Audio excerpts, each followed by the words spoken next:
Dal to dobře na modré čáře Valský. A je to gól! Jakub Valský. Rázem tady byl prostor pro Jakuba Valského. Ještě krátké potažení do Perník. Podání Jana Vítězka. Znovu Valský. Kde je Kotouč? A je to gól! Za brankovou čáru. Předpokládáme, že už se dostal za brankovou čáru z tohoto postu. Má Jelínek. Startuje Valského a bude se vylučovat. Jenomže liberečtí to zvládli. Jakub Valský mezi dvěma obránci. Tady už byl signalizovaný nedovolený zákrok. A přestože tam byl ještě jeden výkovický obránce. Útočné třetí přihrávka, neuvěřitelné, gól Jakuba Valského. 3 sekundy a 1,40 před koncem základní hrací doby. Tak to je hřebík do rakve. Tomuhle se nedá zabránit. Rychlý break po levé straně a potom přihrát.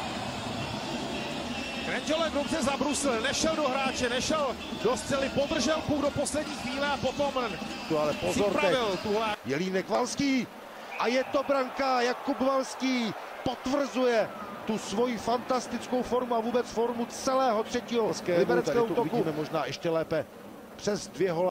Přímo na hůl Valského. Antický mladík, ale teď pozor na Jakuba Valského, který má rychlost. A je to branka! Neuvěřitelné zrychlení, teď předvedl Jakub Valský. Podívejte se, ještě v polovině plochy měl Čopka 2 metry náskok, nakonec Valský zakončoval tímhle luxusním chlapákem. Rychlá rána a Konrad neužil Kotouč, Valský doráží. Nebo ještě tam dorážka.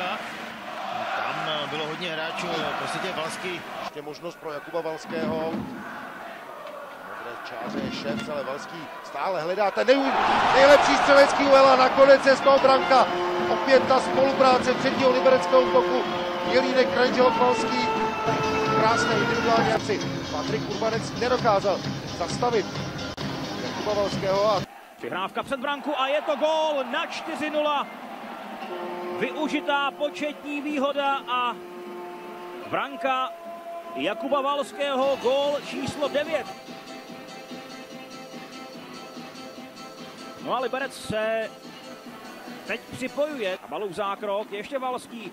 A je to gól, který propadl, že Jakub Valský zaznamenává celkově 10. gól v téhle sezóně. Svůj druhý gól v dnešním utkání.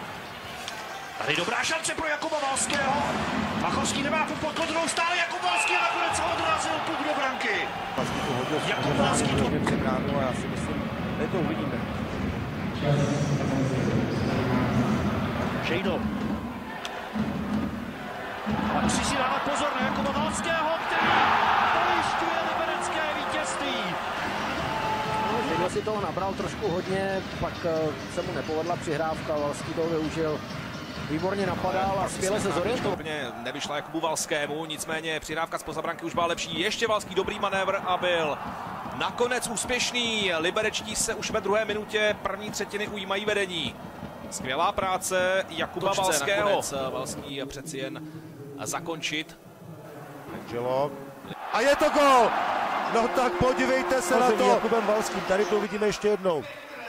Od rukavice Jakuba Valacha se Kotouč odráží za záda překvapeného Miroslava. Otvírá se před ním prostor Jakub Valský. A je to 7-1. Tak dnes druhý dvougólový hráč Jakub Valský. 4. využitá liberecká přesilovka. To přeze všechno dokázal Jakub Valský zakončit. No a Adam Jánošík. Takže velmi složitá pozice je vyrovnáno. Jakub Valský vyrovnává na 4-4. Liberec tedy zvládl ten poměrně složitý úkol, nestačil vytáhnout čelt na led. A Jakub Valský to trefil přesně pod horní tyčku Rytikovy branky. Liberec tedy rozhodnou utkání ještě v prodlouženém čase. Mojžíš. A je to gól!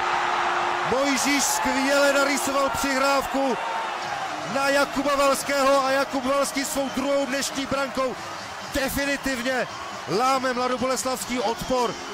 Takže nakonec Liberec našel svého spasitele. Jakub Valský nejprve mladoboleslavských hokejistů může i tenhle jeden jediný bodík mít v konečném účtování. A je sníženo.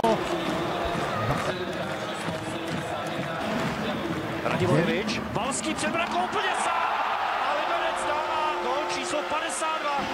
Parádně si s tím Jakub Valský poradil, tady ještě jednou vidíme to prostrčení kotouče tou ulicí, která tam vznikla.